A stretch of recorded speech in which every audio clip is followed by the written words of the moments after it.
Welcome to the show. Welcome to Spooky South Coast, where we talk about the paranormal each and every Saturday night. Tonight we are broadcasting only on Spooky TV at SpookySouthCoast.com and on our YouTube channel, on the YouTube app, on the Spooky South Coast app, pretty much everywhere except on WBSM. So any other way that you can consume the show, you can get it that way tonight. And we were having some issues beforehand, so I'm just going to glance over. Yeah, you know what, Matt? It looks okay. I just look a little red. I don't know if that's the lighting or if that's just me. Do I look red? Like, look at me. Don't look at me on the screen. Look at me in person. Right. Do I look red? It is Christmas time. Sometimes I do. Right. It's a little chilly. Do I look red? Not really. Sometimes I do. You don't think so? I have that blinding red light on the video. I have a it nice, could be because you have a red background too. A nice glow. Well, that red background is like, it's looking kind of neon. It is. It's looking a little strange. See, we can talk about the stuff that's on the YouTube screen when we're YouTube streaming only, because people are watching it on YouTube. Although it doesn't really make much sense for the podcast audience later on. Right. But maybe that's because we're trying to get them to go and watch what's happening on the YouTube. Live. So we are here in the studio, and bless you.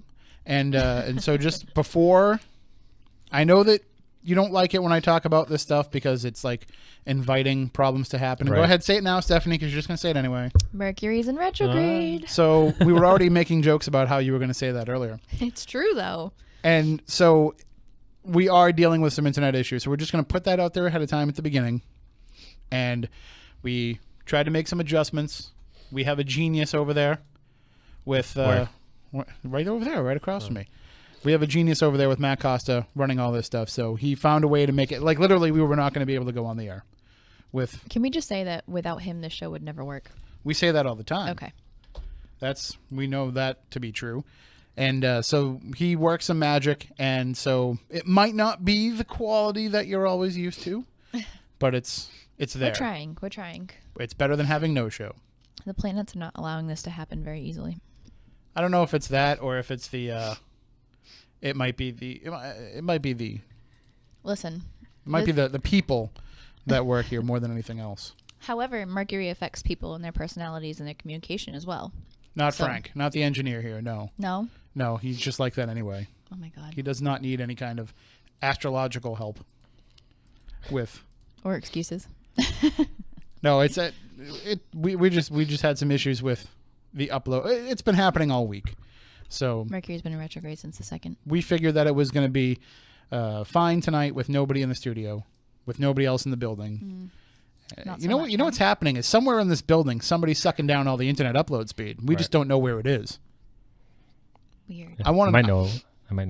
Well, yeah. I mean, we have an idea of who would be doing it if somebody was doing it, but we just have no proof. But the question is, what's going on? Like, what are you using it for? Blame the Russians. See, we think we know who might be doing it if somebody is doing it, but we don't want to know why he's doing it if he is. Like, we don't want to figure it out because it's just gonna be bad. It's better not to know. Is what I'm thinking is the case. Well then, like, who knows what could be going on? Is there a satellite dish on the RV out there? There might be. That's probably what it is. Never mind. I'm gonna stay out of this. I'm gonna stay over here.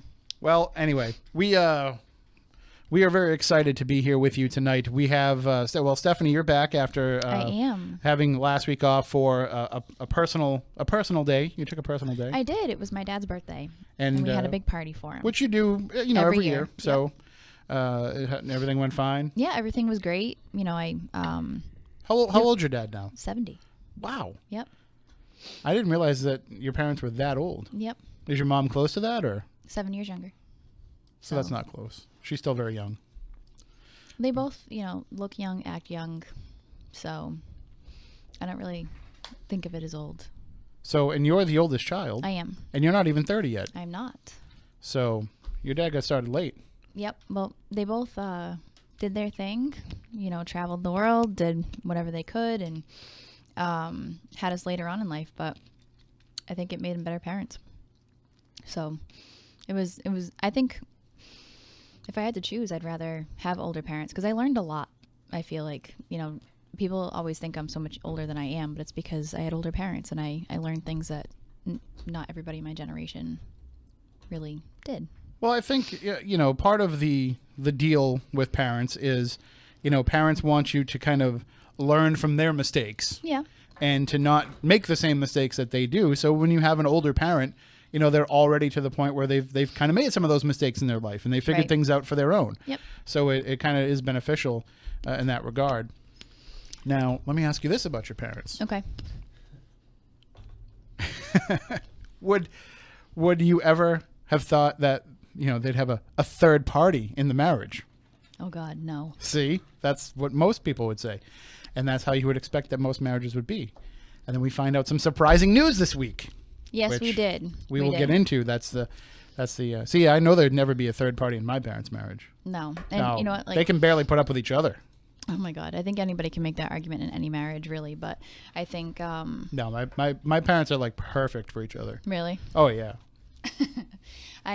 my parents have always been so open with me about everything and just, honest and everything else. So no, that would have never happened. But apparently some people are into that. Listen, and that's fine. We're going to get into this tonight, and we're going to talk about the story that broke this week from the Hollywood Reporter. Thank you to Mama Cheryl, who Yes. brought it to my attention. Yep. And Mama is Cheryl listening. is and the best. And maybe she'll. Can we even just call give her in. a quick shout out for the amazing cookies that she Oh, made all of absolutely, us? absolutely. And by the way, I want to say thank you to Anna, who dropped off candy last week, which I would be more than happy to share with you, except everybody in the building raped it. Stop it. Yes. They There took my was- candy? There's still some left if you like coconut. I was going to say, no, I don't like coconut, but I might have to write a blog about how the employees of Fun 107 stole my candy. There's still, I don't know who did it. Listen, I know Taylor helped himself to a couple pieces. call Gazelle right now. I don't think Gazelle did it, because Gazelle has been shoving all kinds of other things in his mouth this week. Did you see the video yesterday? Listen, do we want to talk about this on air? Is this appropriate? Did you see the video that he put up yesterday? I didn't, but I saw a picture. But, Yeah. telling me that he shoved all kinds of things in his mouth does not make me feel very comfortable. Yeah. Last week But was. you know what? Shove whatever you want in your mouth. Just don't shove my candy in your mouth. Yeah. Well, so anyway, there's still some candy in there though, but there's a lot of it has gone missing. Why wouldn't you take it home and save it? I don't know. Why are you eating on the air? I'm not eating. I'm preventing myself from coughing. That's still. Those are cough drops. I can hear it. That's Would why. you rather me cough or rather me I have don't a know, cough Matt. drop? You went to Choose. broadcasting school. What's up? I'm trying What do you so do in this hard. situation? Well, it's not gum, so I can't say dump the gum. Dump the gum, you mope. But- She doesn't get that joke. I would like to point out. Have you ever heard of lemon water? God. Go get me some then. Have you you've heard us make mention to of Mr. Hassenfuss, who was the science teacher that the three of me, myself, and Moniz and Matt all had, and you had him, right? You had him as teacher, and so he was like one of the inspirations for Spooky South Coast with the stuff that he taught us about the paranormal back in 8th grade science class. But that was one of his classic trademark lines: is if you were chewing gum in his class, he'd hear you chewing like a cow, and just look up and be like, Matthew, dump the gum. And he'd call you a mope Yep. most of the time, but if it was like the second time he had to tell you, you moron. So, great. Anyway, sorry, go ahead. I would like to point out that when Anna brought the candy last year, she met up with me and gave me all the candy, and I kept it safe in my trunk until I arrived to deliver it to everyone. Here's the problem: I it was remember too candy. big. It's too big. It fit in my trunk, and I had a Mustang. Oh, I wasn't gonna put it in my car. No, that's you don't want to know what's in the trunk of my car. And This is getting weird. when did you have a Mustang last year? Was it last year? Maybe last. I don't know. I don't remember. I had a Mustang 3 years ago. It was a while ago. 3 years ago. You've been driving tanks for the last couple of years. Tanks. I have been driving tanks. But the I don't know. Either way, I kept your damn candy safe. I wanted to put it in a drawer, but there's no drawer that was long enough. You might have to take me on an ice cream date now to make up for this. I don't know. I don't know about that, man. I don't know where you can get ice cream anymore. What do you mean? Ice cream's getting few and far between around here now. Can't go to a Acushnet Creamery? No, they closed. No, because Gazelle lives there. Okay, so why can't you go? Because Gazelle lives there. He puts weird things in his mouth. So what? Because it's weird. Okay. Never go there. You haven't heard all of his things. Well, we'll talk about it later. Okay. All right. Anyway, so there's still some candy. So thank you, Anna, for the candy, and thank Yes. you, Cheryl, for the cookies. Getting back to this, the story broke this week from the Hollywood Reporter, Now, there's a lawsuit going on with the Conjuring films. The two films already have grossed over $1 billion. I don't know if that includes the Annabelle movies, if they're including that as part of it, because it is technically kind of part of the franchise. But there's a lawsuit that's been going on, and I think it's the same one that was announced in March, where somebody said that the Demonologist was ripped off from him. The book, The Demonologist, was ripped off from him. So it's anyway, an author and a producer that are suing. So it's a multi-million-dollar lawsuit, and as part of this lawsuit, there's a deposition, and I actually wish I was a little bit more of a legal mind to explain it all to you. But as part of this, they're going through the process of putting together everything that they need for the lawsuit, and so they find out that through the course of the Warrens' marriage, that there was something going on that didn't make it into any of the books. Right. Didn't make it into the movies. Didn't make it into any of the accounts that anybody shared about the Warrens, which can kind of put it up into your head to say that maybe this isn't true. Maybe this is just somebody trying to go after the Warrens' credibility. So let's put that caveat out there before we discuss it. This is just what has come about from this litigation.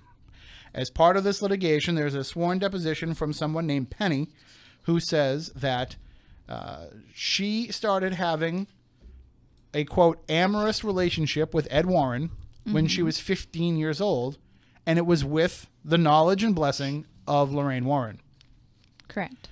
So Ed Warren, for those of you who don't know, there wasn't a lot of money to be made being ghost hunters back in the 70s, 60s and 70s when the Warrens started doing this.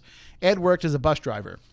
And apparently when he was working as a bus driver, he encountered this girl at 15, and he actually rode his bus. She rode his bus to school. So he was her bus driver. And so they actually meet each other, and they start this relationship. So this isn't one of those things where, we're hearing all this stuff about, and this is why this story has spread so much, is because of the environment right now with the whole Me Too movement, and with people coming out and saying that they've been sexually assaulted, sexually harassed. All those stories are coming out now about celebrities and people who were in the public eye. This is not one of those stories.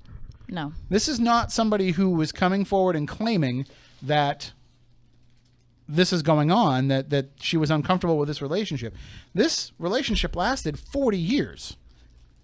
She lived with them for 40 years. We don't know how long the relationship lasted because it's not very clear as to when she moved into their home. Well, at what age? She moved in with them when she was a teenager. Correct. Yes, but it might be a little bit more than 40 years, is what I'm saying. Well, right, but she was basically Ed's partner, according to this, for the rest of his life, from the time that they met until the time that he died. Correct. And she lived in the home with the Warrens. She watched the home when they were out on their different adventures and on their different cases and what have you. And everybody just kind of thought of her as being the family caretaker. Nobody realized what was going on in this relationship. I believe it said at some point that they tried to push her off as like just a young relative or a niece or something. Right. You know how the stories go when somebody moves in and, people are like, it's just easier to say she's a relative. Right, because they don't want to fess up to it. So it's bizarre. But this is something that, by the way, this was known pretty early on in the relationship that this was happening. Right. Because they actually arrested this girl, Penny, and they actually booked her on juvenile delinquency. Right. For this situation. And she had to go to meetings that Ed would drive her to, according to this litigation. So this is not, it's a weird situation, but it's not something that this girl was being forced into. It's not something that she was being coerced into. She's not claiming that.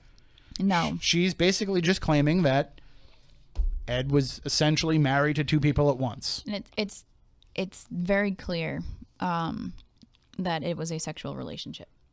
Yes. Well, she actually became pregnant with his child at one point. Yes, and they persuaded her to have an abortion because they did not want the birth of a child to become public or any scandal that to have any scandal that would possibly ruin the Warrens' business. So it was very clear that, according to this, that Ed and Lorraine Warren were very money driven. Now, the question is already coming up in the chat room. And remember that if you want to ask a question, you can put them in all caps. So the question is already coming up in the chat room. Why is Penny coming forward with this now? It's actually not now. She's not coming forward with this. No. She is not seeking any kind of publicity for this. No. She provided this information. In 2014. Right. So this information was provided to her, but it's not like she was coming... it's not like she was the one that was initiating this. This was part of this litigation. This other legal case, in dummy terms, asked her to provide a legal declaration, sworn affidavit, to, just provide information of what her life was like with the Warrens. She did not, there's nowhere that she is protesting anything that she took part in. Not one negative word coming from her. We're looking at it as a negative thing because we believe as a society that this information coming out is not appropriate. But she lived her life like this. This is how she chose to live her life. But my biggest question is, why is this information coming out now? Where you might know, I got to almost the very end of the article, but why is this hitting the media now? Is it because of everything that's going on with the Me Too movement and everybody that's being arrested? And, well, I'm sure that that's part of the reason why this was brought to the Hollywood Reporter. Right, that's what I mean. Why is it coming out now, or is it because of the legal issues that are going on with The Conjuring that it just seemed like those two together made a perfect storm, and we should discuss this now and leak it out to the media at this point? Well, what I think it is I think what happened is that this was probably provided with the information. Because I first heard about the litigation in March. So March of this year is when I first heard that this author was coming after the franchise of The Conjuring, trying to get what they feel is their rightful piece of the pie. And so my assumption is that this was buried in that. This was part of all of that. Someone finally found it. And maybe either somebody knew about it already and said, we're just going to sit on this story because it's kind of salacious and we don't really need to put these details out and put somebody on the spot like this. And then the current climate made it so that that's what they needed to do. Right. But maybe it's also the fact that, the lawyers that are working on the case called up the Hollywood Reporter and said, hey, we're working on this lawsuit that's going on. You want a scoop? And when I say lawyers, I would mean the plaintiff in the case, because obviously it wouldn't do the Warrens' defense any good to bring this up. Because people are saying, why did she come forward? Well, she didn't come forward. No. This information was needed for the litigation because this person was basically like, what if you said, okay, we think Ed and Lorraine Warren are frauds. Now, anybody that's listening out there, and I know there's a lot of pro-Warren people out there that listen to the show, and I'm not anti-Warren. No. So before you get all up in arms and start calling in and bitching me out for it, I'm basically saying, here's the mindset of what's going on. Is they're saying if Ed and Lorraine Warren were faking things, if Ed and Lorraine Warren were phonies that were trying to deceive the public in order to make money, who would know more than this third party in their marriage that was there with them for pretty much the entire duration of their careers? I know. I mean, we've all heard the fraud thing before. And, working in the paranormal field and obviously paranormal media for so long, you hear stories here and there. I'm neither pro-Warren or anti-Warren. I feel like I don't know enough, and I don't make any type of judgment until I personally meet somebody. And if they haven't done anything wrong to me, I'm not going to say anything. But I think a huge problem with the whole fraud issue is a lot of comments out there, especially on social media the last few days, is the movies depict their relationship as perfect and loving and very religious and very, holier than thou type. But also that's not something that's just for Hollywood either. That's the way that the Warrens presented themselves. That's what I was getting to, is this is how the Warrens presented themselves. So one could argue that how they were presented in the movie is exactly how they presented themselves in real life. Now, this information coming out, this goes deep into not only the relationship with the 15-year-old girl, But the 15-year-old girl claiming that Ed was abusive toward Lorraine. Right. And how they were kind of abusive toward each other at some points, and that it was not the nicest relationship at home. And and the movies kind of do hint a little bit at that too. Right. I haven't seen them because I hate horror movies. Right. But if they're painting this picture for the public of how perfect they are and how religious they are, and they're preaching that to people, and at home it's totally different, and this is the information that's coming out, that does not lend to the credibility of their work. And I think that's an issue with some people on social media this week. Well, certainly going to get into that throughout the discussion tonight on the show. But just, and we will get into that because we will say, what you do at home have an effect on what your personal representation of yourself is in the public eye. Mm-hmm. And I'm sure we'll argue different sides of that because you can be this, I honestly think you can be this holier than thou pious person in public and not practice that at home. And it doesn't mean that you don't mean what you're saying when you're doing it publicly. You could just be saying that you feel like like obviously when I say things on the radio and I tell people don't ever do this, don't ever do that, I might not always obey that myself. I might tell people don't ever go and trespass into a haunted location, but if somebody says to me I can sneak you on there, maybe I do it. It's I think I'm the total opposite. Like what you see is what you get with me, and I don't have a filter, so I'm going to tell you exactly how I feel about anything, and I'm going to live the same way. So I definitely do put out there what I do at home. I mean, I think, I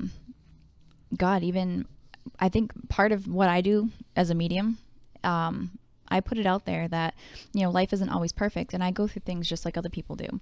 Because I think doing this type of work, people assume that I have a perfect life. And people assume that everything is perfect for me and happy. And well, I don't think anybody assumes that because nobody's life is perfect. They do. But it's the same thing as you look at a celebrity and you think their life is perfect. Oh, they have money. They're good looking. They're this and that. So people don't think about them having... Am I not like a regular person? Because I don't think that. I look at a person's celebrity life and I say... there's good things to that and there's bad things to that. It's nice to have enough money to do whatever it is that you need to do. People are so shocked when all these scandals come out of Hollywood, or they're so shocked when, so somebody's getting a divorce. I thought they were so perfect. That's the type of thing I'm referring to. But I'm very, I try to be relatable to people. I am who I am. This is what I do. This is what I go through. This is what I've been through. I've been an advocate for a lot of things that I've been through. I've, discussed a lot of things to do with domestic violence, being through that in the past and things like that. So I don't really hide much of my life. But I know some people do. But another thing that this touches upon, and what we brought up in the past, is the reason why we don't have random paranormal groups on our show and why we don't endorse them is because we don't know what they're doing behind closed doors. We don't know about anything like that. So this kind of lends to that a little bit, is you're going into people's homes and you're doing what you're doing and you're preaching, but what are you doing behind closed doors? And we do have a call on the line. We're going to get right to that in a second. It's a VIP call, so we're going to get right to that. But I just want to just make this point real fast as to why this has any, saying whatever people do in their own homes is really their own business.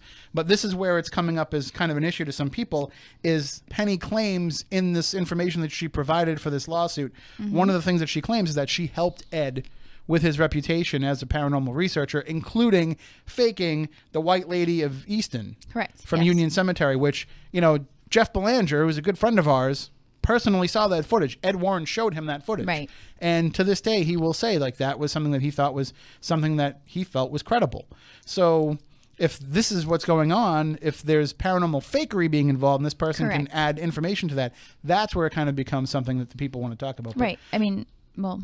I was going to say that, people were saying, oh, they were trailblazers either way. It doesn't matter what they did. They were trailblazers for the community. I'm not going to take that away from them. However, if they trailblaze with fraudulent evidence, now what? Right. And we're going to get into all of this and more. But right now we have a guest on the line. So let's go to the phones. Good evening. You're on Spooky South Coast. Might be a little bit of a delay. Sometimes people listen on the stream. Okay. Hello, are you there? We'll just wait a couple seconds. It'll catch up. We're going to get into all of this and more, but right now we have a guest on the line, so let's go to the phone. Good evening, you're on Spooky South Coast. Wow, this is eerie. It's like deja vu. Yeah. all over again. Well, it was a VIP call, so It is. Hello? Are you there? Hello. Hello. I thought that was you, Chip. Hello. How are you? I know Good, that how are you? voice. Very good. I can barely hear you. Oh, see, we tried to troubleshoot this problem earlier, and we still couldn't figure it out. How about now? Can you hear us a little better now? You're very dim, but I can hear you Well- very dimly. I'm dim anyway. You know that. Well, join the club here. How are you, Chip? I'm really good, Stephanie. Merry Christmas. Merry Christmas to you as well. And you know, this was obviously something that was near and dear to your heart, Chip, because you've actually had the opportunity to work with Lorraine, and you've known her for a number of years. I have. She was always very gracious to me and kind. All the interactions that I ever had with Lorraine were very positive and very nice. And this is, you know, we've had this conversation before, and we've seen, you know, we've had posts about it on social media. What people do in their own lives is kind of their own thing. It doesn't mean that it should be public fodder. Just because, you know, you're in the public eye doesn't mean everything about your life should be for public consumption. I agree with that 100%. I mean, I think we all have things that we wouldn't want to be made public knowledge. The vast majority of us, I would say that that's the truth. You know, there are people that do things behind closed doors and in their own private lives that shouldn't be made public. It's their own business and nobody else's business. So, you know, I believe that people should just butt their nose out in certain instances and mind their own business. But does it matter though if this person Penny is coming forward and saying that she actually helped with the faking of some of the evidence that the Warrens build their career on? Tim, we all know that anybody can say anything. I mean, look at the instances where people on social media have crucified other paranormal investigators, and just because you say something is fact doesn't make it fact. You've got to have some backup substantiation to things to actually have some level of proof to prove these things. And you brought up a great point, Chip, that I think is part of this conversation that has to be brought forward. And that's, you know, there's a lot of people that see this story come out. They're pointing fingers. They're snickering. They're saying, see, I told you so. Something didn't seem right to me. But you brought up a great point. You know, there's a lot of relationships in the paranormal world where this kind of thing is not that uncommon amongst the crowd that we hang with. Well, I'm of the thought that people should clean up around their own doorstep before they start trying to clean up around other people's doorsteps. Mm-hmm. You know, once you lead an exemplary, perfect life, then that's great. But to come forward and to have some sort of schadenfreude or seemingly getting some delight out of the troubles that someone else is having, that's just not cool. It's gross. I just don't. I don't think that that's cool at all. And you guys brought up a point earlier that I want to revisit for a second, if I may. Sure. Absolutely. About Ed and Lorraine's relationship as depicted in the films that have been done. It's not a big secret that every one of the movies that have been based on anything to do with Ed and Lorraine's career have been very, very, very loosely based on reality, on the real life occurrences that happened. Haunting in Connecticut, that wasn't even close to the real story, the movie that came out. The Conjuring and the Annabelle doll. And the Annabelle doll wasn't even part of the Conjuring story, to the best of my knowledge. Right. So Ed and Lorraine's relationship, as it was depicted in the movie, how else are they going to depict him? Are they going to say, oh, he's involved in a polyamorous relationship and bring Penny into the mix? Of course not. They're going to show Ed and Lorraine as the perfect couple that were just the paranormal investigators. That's Hollywood, and that's the way they're normally going to be depicted. So we can't say that's a criticism of the way Ed and Lorraine were depicted in the movie. Right. I mean, nobody's going to try to make a movie where they're going to have, let's have this weird third party in the relationship that's part of Right. it at home and not explain to the audience what's going on and take away from it. Doesn't matter to the plot of the film, so there's no Right. need to have it. It's totally cut out. But Chip, what do you think about how they depicted themselves and their relationship in public at their lectures and appearances? I think that everyone has a public persona and a private persona. I think that's pretty common. You know, not everyone wants their whole private life out there for public consumption or for public fodder and to be rife with gossip. Here's an example. I live with my cousin Kenny, and so many people thought for so many years, because I am a gay man, that cousin Kenny was my code word for my partner in life. Ooh, no, thank you. Cousin Kenny is my dad's sister's son, my cousin. So people assumed that about Kenny. Here's Kenny's story. Kenny, I'll show pictures of him every now and then on social media, but for the most part, Kenny doesn't want to be attached to my professional life. He wants to be more in the background. So I keep him there. I don't tag him on Facebook. I don't tag him on social media. So for that fact, I think there are those of us that keep our private lives somewhat distant from the public, and that's perfectly okay. Ed and Lorraine, if they wanted to depict themselves as a loving couple, which I do believe for the most part that they were, because I've seen Lorraine myself, when talking about Ed, just break down into tears because she missed him so much. So what somebody else's relationships are like, honestly, we may not know the full story ever, and for the most part, I don't know that it's any of our business. Am I right or wrong in that? No, I agree with you.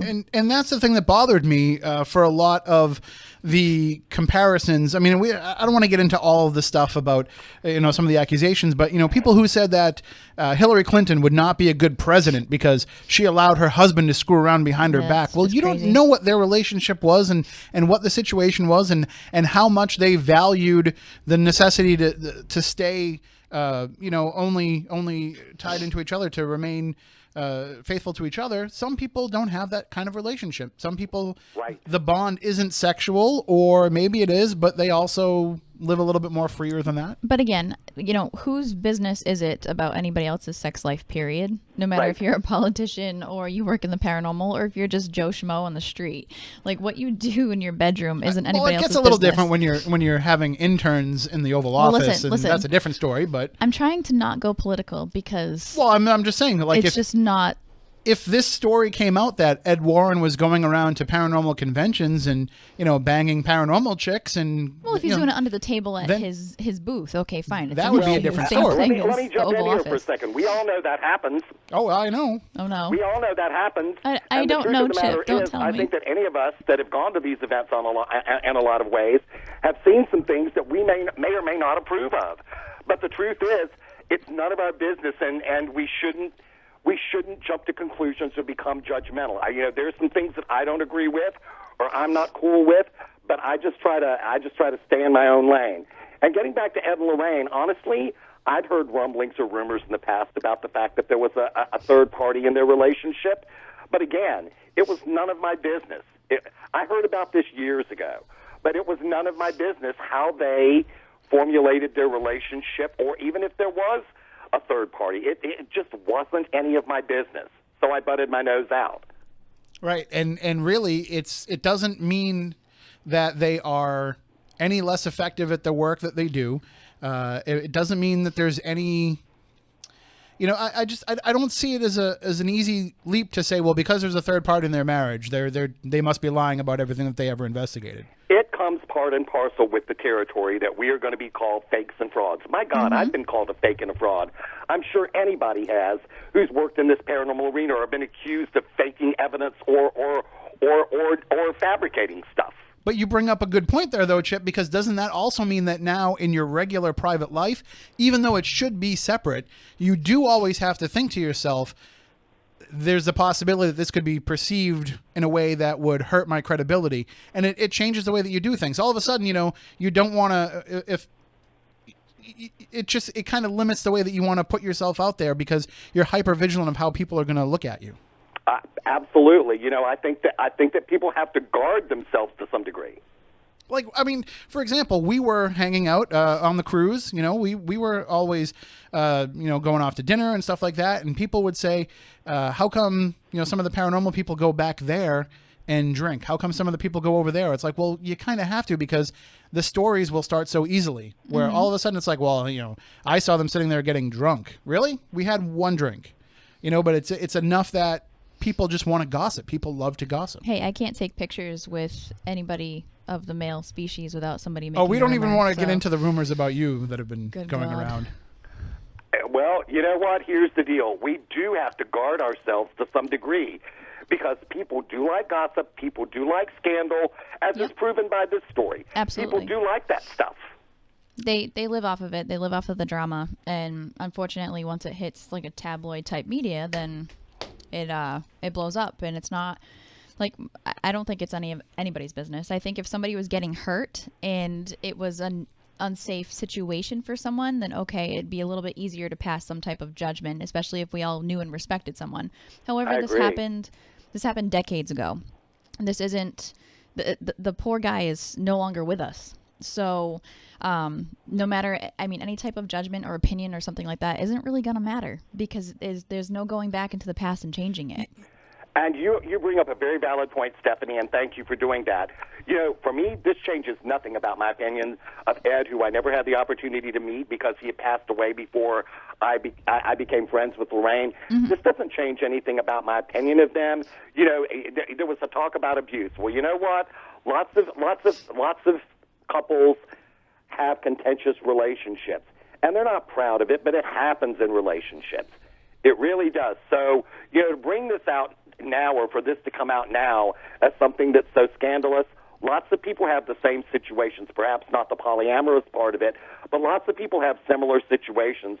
So, in essence, I think the reason I wanted to call in this evening is to say my opinion of Ed and Lorraine hasn't changed. I don't know about all their work in the paranormal arena, what was real and what wasn't, but that's still going to remain a question mark until proven to be false. So my opinion hasn't changed about either of them. One quick question before we let you go, Chip, and this is something that you've had to deal with for the last couple of years too, is obviously you had a working relationship with Ryan Buell, and he was somebody who had personal issues that came into effect with his reputation and kind of those who were in orbit around him. But I want to argue that situation, and I've seen people kind of make that correlation, but that situation is different because that was directly affecting people that he was taking ticket money from, that he was conducting investigations for. I mean, that was something that kind of bled through into the work that he was doing, and it's certainly not the same type of a situation. It's not the same type of situation. It's a situation where if you take money from someone, and I'm talking totally in general right now, if you take money, hundreds of thousands of dollars from your fan base and your supporters, and you don't provide them with what they paid that money for, that's wrong. And I'm not a lawyer, but I think it's also criminal.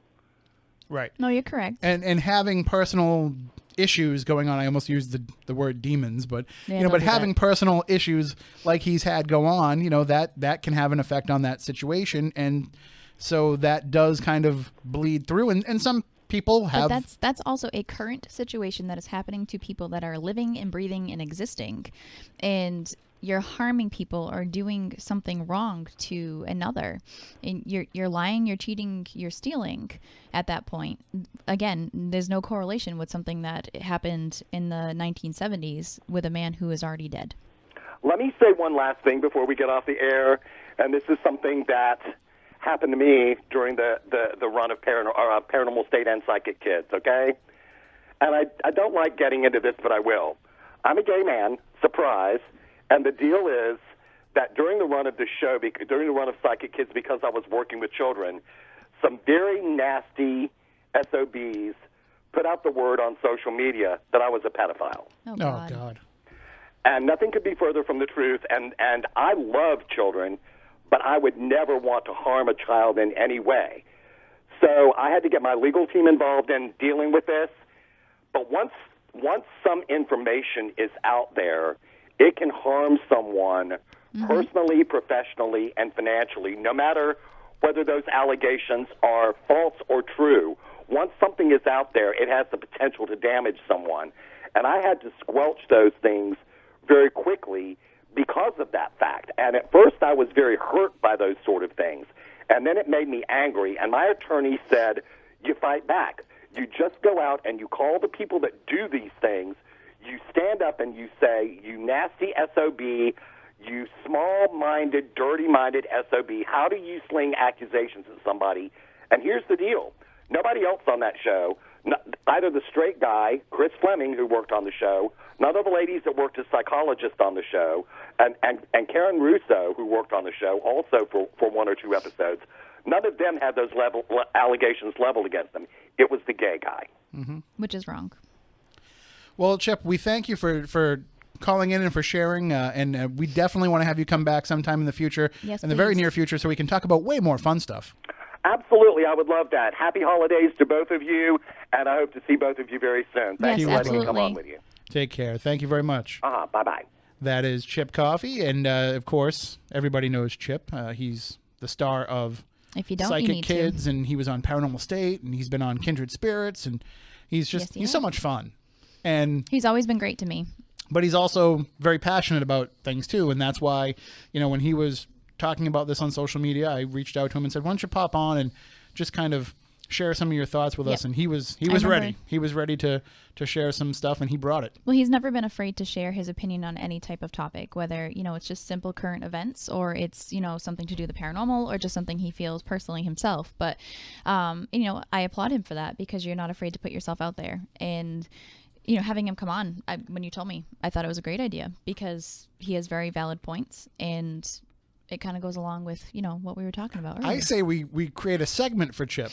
Yeah. Or a semi-regular segment for when things are pissing him off in the paranormal. Oh my goodness. We'll call it Chip on My Shoulder with Chip Coffey. Here's what's making Matt likes it. See, I don't know if that was a laugh of he actually likes it or a laugh of groan even of hear like him that's. laugh. I love it. I love the Okay. idea. You love it? Yeah. Awesome.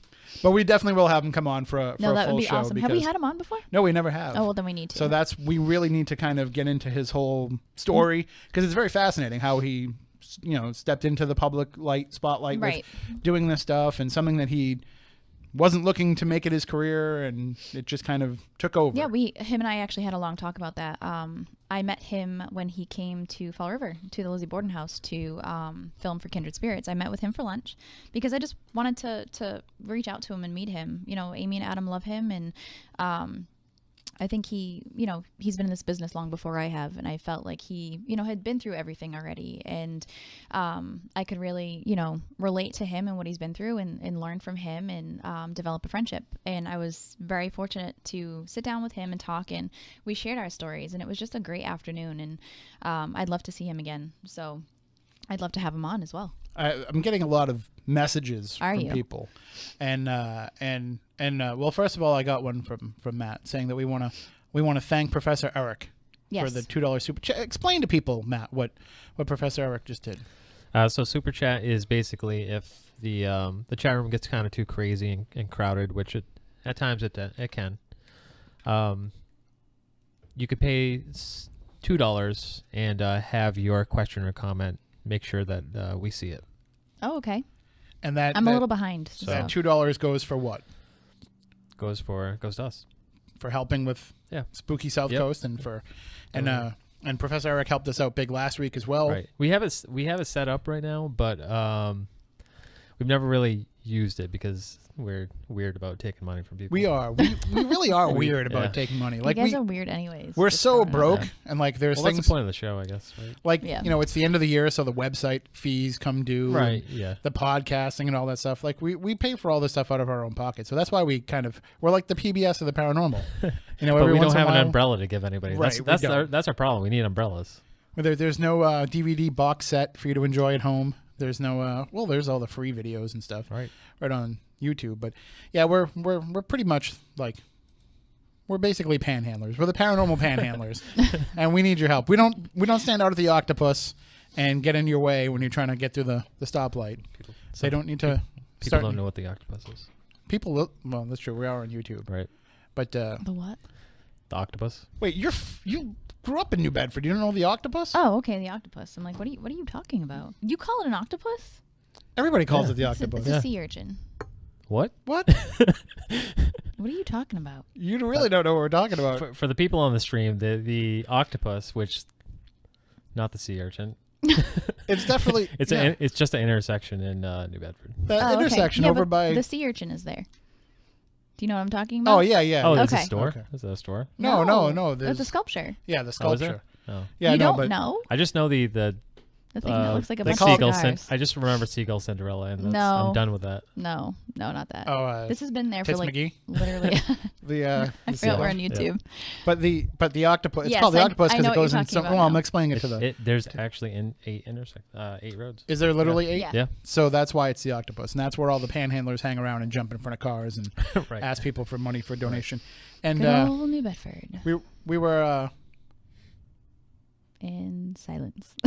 No, I'm reading a message. Oh, I gotta fix my locks again when I get home. Uh-oh.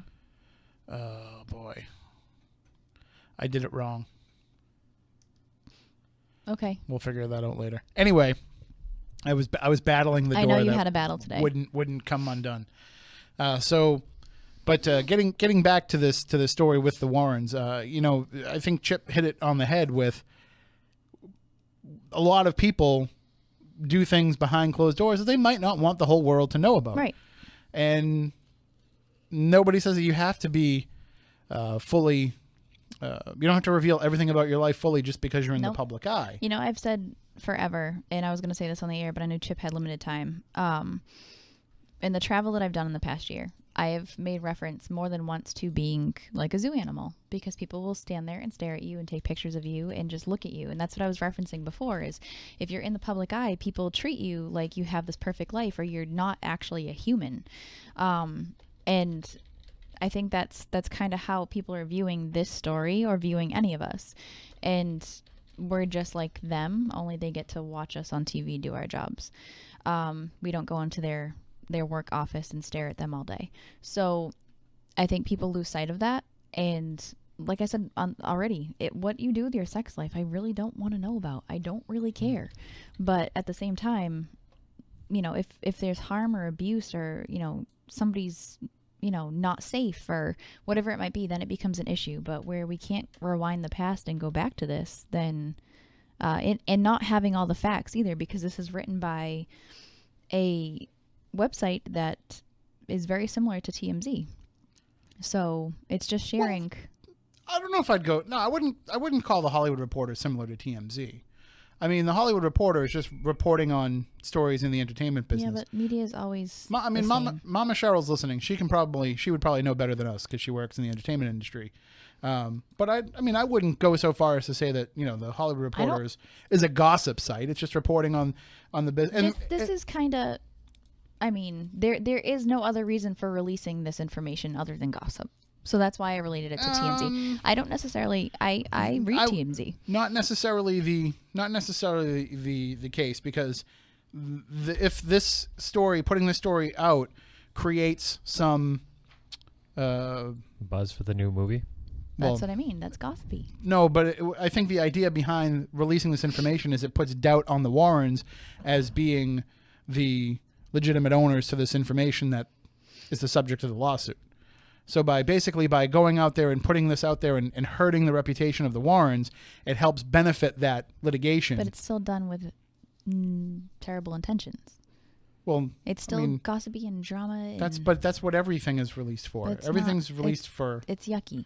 Nobody's releasing something because they're like, hey, we should put this out there as a positive, uplifting story of polygamy. No. But I'm just saying I wouldn't quite put the Hollywood Reporter in the same realm as TMZ. TMZ is far more scraping the bottom of the barrel. The Hollywood Reporter has a little more class. In the end, you're all writing about Hollywood anyway, so it's kind of, it's not exactly the moral high ground for any of these publications. We have another call coming in, and if you want to call in and share, and I haven't even given out the numbers, 508-996-0500, 877-996-0500. Wait, did I do that right? 508-996-0500, 877-996-1420. Good evening. You are on Spooky South Coast. Hi, Tim. This is Cameron from Los Angeles. Hey, Cameron. How you doing? Hi, Cameron. Hey, Stephanie, good to see you. Hold on. I want to ask you a question first, Cameron. I'm going to ask you a question first. The Hollywood Reporter, is it as bad as TMZ? That's actually why I was calling in. I don't think it's as bad as TMZ, but I don't think Stephanie is wrong I mean, both Hollywood Reporter and the other trades, Variety and Deadline, they have agendas. And the agendas I've actually watched transform in the past several months with the Me Too movement. They're getting so much attention and so many clicks from generating gossip scandal that it's becoming a new form of journalism within what were traditional, just professional pages. That's what I'm witnessing. Okay, and Mama Cheryl also chimed in as well. She says the Hollywood Reporter is similar to Daily Variety, a daily entertainment industry newspaper, reports on all things applicable to the business. So, yeah. But I wanted to add this bit of insight that may just foster some discussion very briefly. I mean, what I've witnessed in the past several months, and both of you know that I've been involved in some shows where some of the people have gotten trapped in some of this Me Too stuff, and so I've gotten to see it up very close. And what's happening right now, in my opinion, and one of the reasons I think the Reporter did publish this and it became such a hot issue, is that there is a lot of settling of scores happening within the power structure in Hollywood right now. And they're using a very real issue of sexual abuse, sexual harassment, all these things for some people behind the scenes to settle a lot of scores. And so I think part of this is a legal strategy we're witnessing, revealing this, and part of this is a Hollywood strategy because the success of those films is obviously has competitors at other studios concerned. And so by denigrating the Warrens, there's people that benefit from that. So I want to raise that as something to consider. And there's another issue that I just want to raise for you guys to talk about or consider is, in my experience, the very fact that the Warrens present themselves as very religious is something that's a hot button in Hollywood. In the people that I work with, I mean, as you know, I work as a filmmaker and as a writer, and they tend to be in their private lives very anti-religion. And particularly anti-Catholicism. And I'm not Catholic, I'm not even Christian, but I've witnessed this. And so I think a lot of them are getting a lot of schadenfreude over this and are getting a lot of pleasure in using this to attack the concept of the paranormal in general and the Warrens in particular. And I do think it's concerning that there have been questions raised about the accuracy of some of the Warrens' work, and I think we should explore that. But I just want to bring that to the table for perhaps you guys to discuss a little. There's other things going on here that are very concerning, and I'm witnessing with my eyes. So I think we should be careful about the motivations behind some of this story. Absolutely. Well, thank you very much for the call. Great, thank you guys. Take care. Have a great night. Can't wait to see you. All right. And yeah, the Cameron's coming up in the spring. Matt, do we need to do a break? Do you want us to do like a break thing so that you can do a little bit? You can make it 2 parts. All right, so we're gonna take a break, but if you're watching, listening, it's not really a real break, so don't worry about it. We're just gonna pretend like we're taking a break, and then I'm just gonna run the theme song again. All right, so we'll be right back with more Spooky South Coast coming up in just a minute.